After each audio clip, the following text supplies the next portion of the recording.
শিক্ষি একাডেমিতে তোমাদের সবাইকে স্বাগতম। এই ভিডিওতে এখন আমরা ষষ্ঠ শ্রেণীর গণিতের বীজগণিত অংশ থেকে অনুশীলনী 4.1-এর 83 পৃষ্ঠার 6 ও 7 নংয়ের কাজগুলোর সমাধান দেখব। তো শিক্ষার্থীরা, প্রথমে চলো আমরা 6 নংয়ের কাজগুলো দেখে নিই। এখানে বলা হয়েছে একটি কলমের দাম x টাকা ও একটি বইয়ের দাম y টাকা হলে নিচের রাশিগুলো দ্বারা কি বোঝানো হয়েছে তা লেখো। শিক্ষার্থীরা লক্ষ্য করো, এখানে বেশ কয়েকটি বীজগণিতিক রাশি রয়েছে। একটি কলমের দাম যদি x টাকা হয় এবং একটি বইয়ের দাম যদি y টাকা হয়, তাহলে এই শর্তগুলোর আলোকে নিচের বীজগণিতিক রাশি দ্বারা কি বোঝানো হয়েছে। তো চলো আমরা এই কাজগুলোর সমাধান করে ফেলি। আমাদেরকে এখানে যে তথ্যগুলো দেওয়া হয়েছে তা হচ্ছে একটি কলমের দাম x টাকা আর একটি বইয়ের দাম হচ্ছে y টাকা। তো প্রথমে চলো আমরা দেখে নিই প্রথম যে বীজগাণিতিক রাশিটি রয়েছে। এখানে এই 3y দ্বারা কি বোঝানো হয়েছে। এখানে দেওয়া হয়েছে একটি বইয়ের দাম y টাকা আর একটি বইয়ের দাম যদি y টাকা হয়, তাহলে এই 3y মানে হচ্ছে তিনটি বইয়ের দাম। তাহলে আমরা এখানে সমাধানে লিখতে পারি, যেহেতু একটি বইয়ের দাম y টাকা,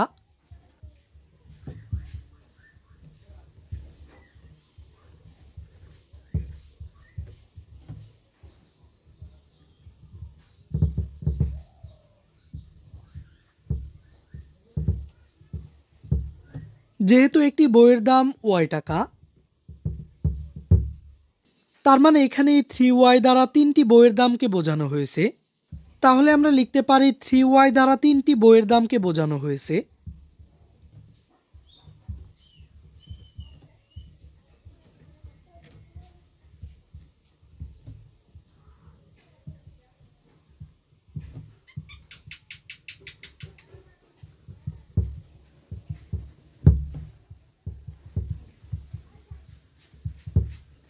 তার মানে এখানে প্রথম যে 3y রয়েছে এটি দ্বারা তিনটি বইয়ের দামকে বোঝানো হয়েছে।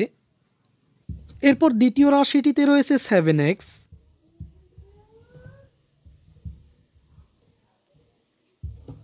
এখন এখানে একটি কলমের দাম হচ্ছে x টাকা, আর যেহেতু একটি কলমের দাম x টাকা, তার মানে এখানে 7x হচ্ছে 7টি কলমের দাম। তাই আমরা সমাধানে লিখতে পারি 7x দ্বারা 7টি কলমের দামকে বোঝানো হয়েছে।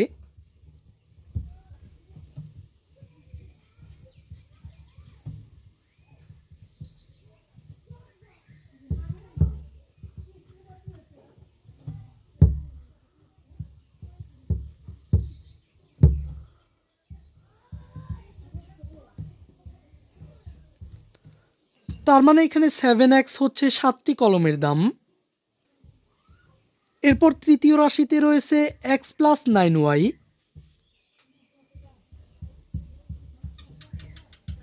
x প্লাস 9y, এখানে x মানে হচ্ছে একটি কলমের দাম আর y মানে হচ্ছে একটি বইয়ের দাম। যেহেতু এখানে একটি মাত্র x রয়েছে, তার মানে এখানে একটি কলমের দামকে বোঝানো হয়েছে। আর y যেহেতু বইয়ের দাম আর এখানে 9y রয়েছে, তার মানে এখানে 9টি বইয়ের দামকেই বোঝানো হয়েছে। আর আমরা এই সম্পূর্ণ রাশিটিতে দেখতে পাচ্ছি একটি কলমের দামের সাথে 9টি বইয়ের দাম যোগ করা হয়েছে। তার মানে এই সম্পূর্ণ রাশিটি দ্বারা একটি কলমের দাম ও 9টি বইয়ের দামের সমষ্টিকে বোঝানো হয়েছে। তো আমরা এখানে সমাধানে লিখতে পারি x প্লাস 9y দ্বারা একটি কলমের দাম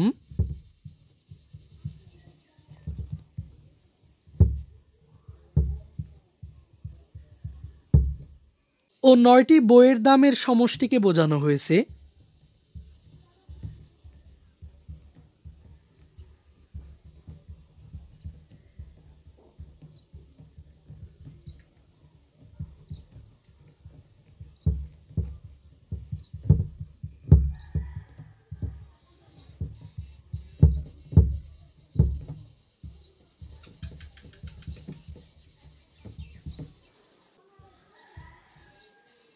এরপর পরবর্তী চতুর্থ রাশিতে রয়েছে 5x plus 8y।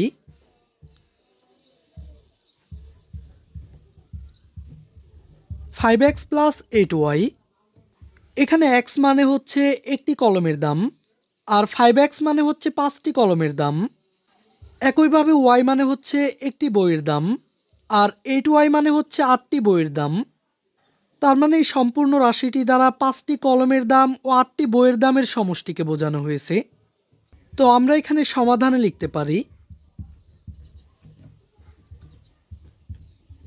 5x plus 8y দ্বারা 5টি কলমের দাম ও 8টি বইয়ের দামের সমষ্টিকে বোঝায়।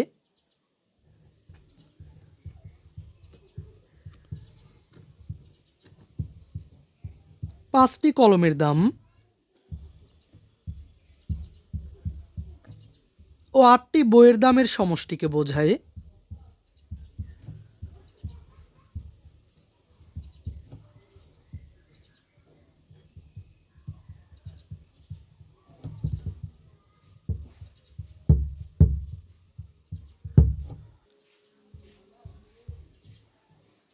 এরপর সবশেষ পঞ্চম রাশিটিতে রয়েছে 6y প্লাস 3x।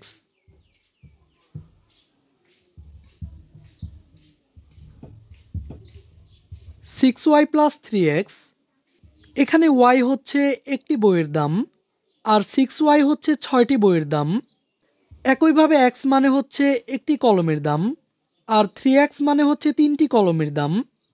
আর এখানে 6টি বইয়ের দামের সাথে 3টি কলমের দামকে যোগ করা হয়েছে। তার মানে আমরা এখানে সমাধানে লিখতে পারি 6y প্লাস 3x দ্বারা 6টি বইয়ের দাম ও 3টি কলমের দামের সমষ্টিকে বোঝায়।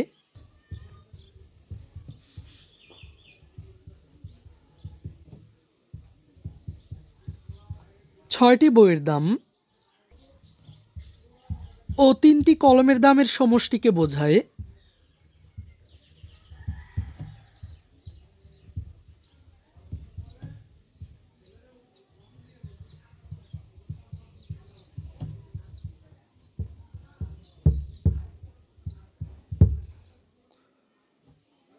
শিক্ষার্থীরা, এবার চলো আমরা 7 নংয়ের কাজগুলো দেখে নেই। প্রথমে আমরা 7 নংয়ের ক এর কাজটি দেখে নেই। এখানে বলা হয়েছে একটি খাতার দাম x টাকা, একটি পেন্সিলের দাম y টাকা এবং একটি রাবারের দাম z টাকা হলে প্রথম প্রশ্নটিতে রয়েছে 5টি খাতা ও 6টি পেন্সিলের মোট দাম কত। এরপর একই তথ্য মতে 8টি পেন্সিল ও 3টি রাবারের মোট দাম কত। আর সবশেষ 10টি খাতা, 5টি পেন্সিল ও 2টি রাবারের মোট দাম কত। তো চলো আমরা এই তথ্যগুলো ব্যবহার করে মোট দামগুলো বের করে নিই। এখানে একটি খাতার দাম হচ্ছে x টাকা, একটি পেন্সিলের দাম y টাকা, আর প্রথম প্রশ্নটিতে বলা হয়েছে 5টি খাতা ও 6টি পেন্সিলের মোট দাম কত। এখানে প্রথমে আমরা একটি খাতার দাম থেকে 5টি খাতার দাম বের করে নিব। এরপর একটি পেন্সিলের দাম থেকে 6টি পেন্সিলের দাম বের করে নিব।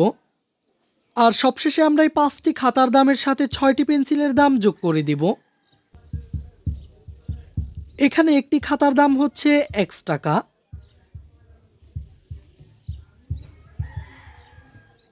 একটি খাতার দাম x টাকা, সুতরাং 5টি খাতার দাম 5x টাকা।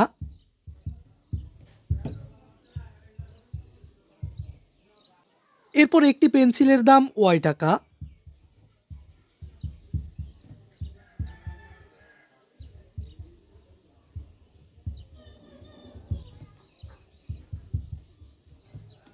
একটি পেন্সিলের দাম y টাকা,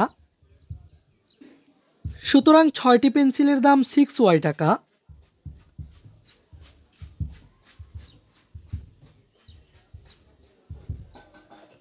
সুতরাং 5টি খাতা ও 6টি পেন্সিলের মোট দাম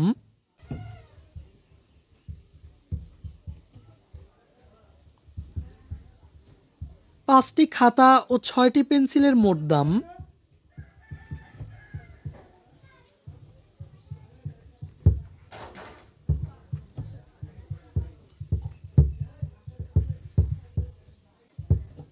5টি খাতার দাম হচ্ছে 5x টাকা, প্লাস 6টি পেন্সিলের দাম হচ্ছে 6y টাকা। তার মানে 5টি খাতা ও 6টি পেন্সিলের মোট দাম 5x প্লাস 6y টাকা। আর দ্বিতীয় প্রশ্নটিতে বলা হয়েছে 8টি পেন্সিল ও 3টি রাবারের মোট দাম কত।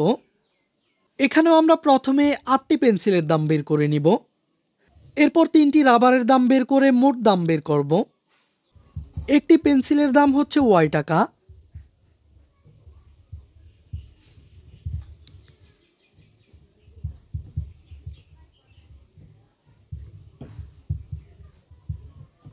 একটি পেন্সিলের দাম y টাকা, সুতরাং 8টি পেন্সিলের দাম 8y টাকা। এখানে একটি রাবারের দাম ছিল z টাকা, তো আমরা এখানে লিখতে পারি একটি রাবারের দাম z টাকা।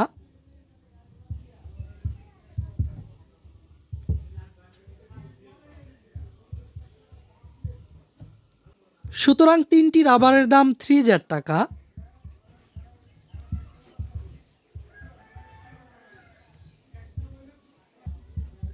সুতরাং 8টি পেন্সিল ও 3টি রাবারের মোট দাম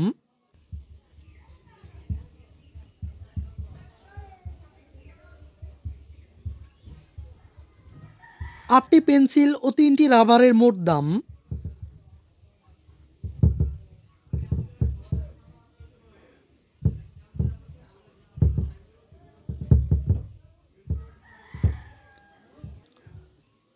8টি পেন্সিলের দাম হচ্ছে 8y আর 3টি রাবারের দাম হচ্ছে 3z।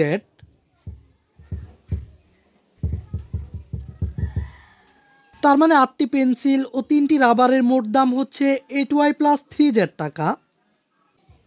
আর প্রশ্ন 3-এ বলা হয়েছিল 10টি খাতা, 5টি পেন্সিল ও 2টি রাবারের মোট দাম কত। প্রথমে আমরা 10টি খাতার দাম বের করি।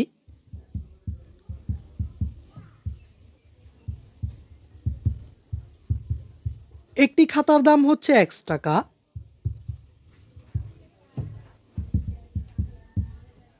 সুতরাং 10টি খাতার দাম 10x টাকা। এরপর আমরা 5টি পেন্সিলের দাম বের করি।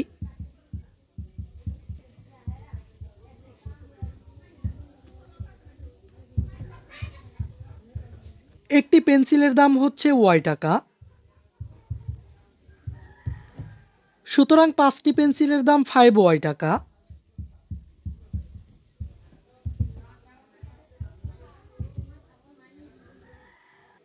এবার আমরা 2টি রাবারের দাম বের করি।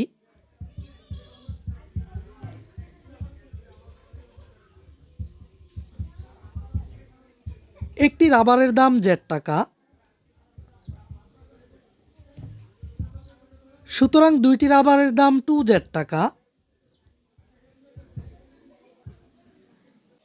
এখন আমরা 10টি খাতা, 5টি পেন্সিল ও 2টি রাবারের মোট দাম বের করব।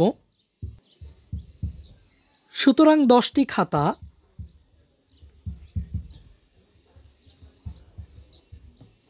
5টি পেন্সিল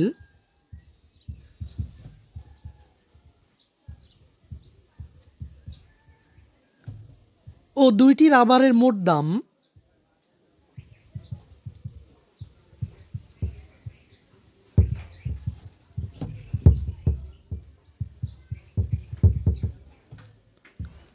10টি খাতার দাম হচ্ছে 10x প্লাস 5টি পেন্সিলের দাম 5y,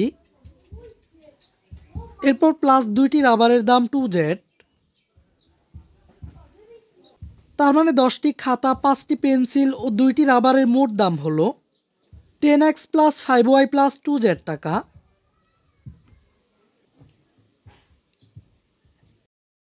এখন আমরা সবশেষে 7 নংয়ের ক্ষয়ের কাজটি দেখে নেই।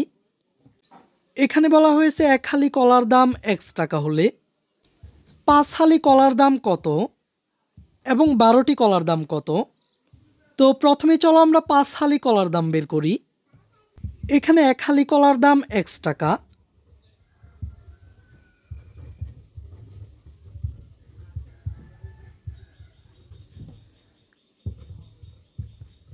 এক হালি কলার দাম x টাকা, সুতরাং 5 হালি কলার দাম 5x টাকা। তার মানে 1 হালি কলার দাম যদি x টাকা হয় তাহলে 5 হালি কলার দাম 5x টাকা। আর প্রশ্ন 2-এ আমাদেরকে বের করতে হবে 12টি কলার দাম কত। প্রথমে আমরা 12টি কলায় কয় হালি হয় তা বের করে নিব। আমরা জানি 4টি কলায় হয় 1 হালি।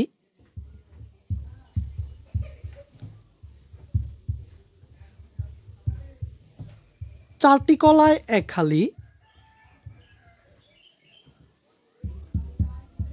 সুতরাং 12টি কলায় হয় 12 ভাগ 4 হালি।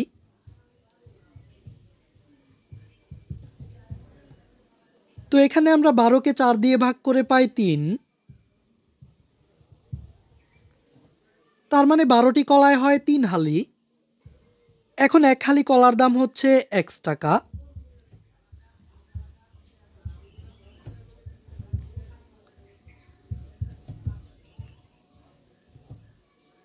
এক হালি কলার দাম x টাকা, সুতরাং 3 হালি কলার দাম 3x টাকা।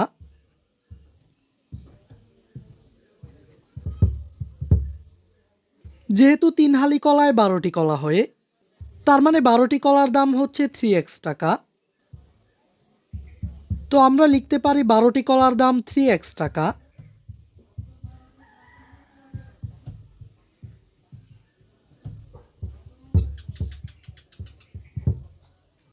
শিক্ষার্থীরা, আশা করি তোমরা বুঝতে পেরেছো।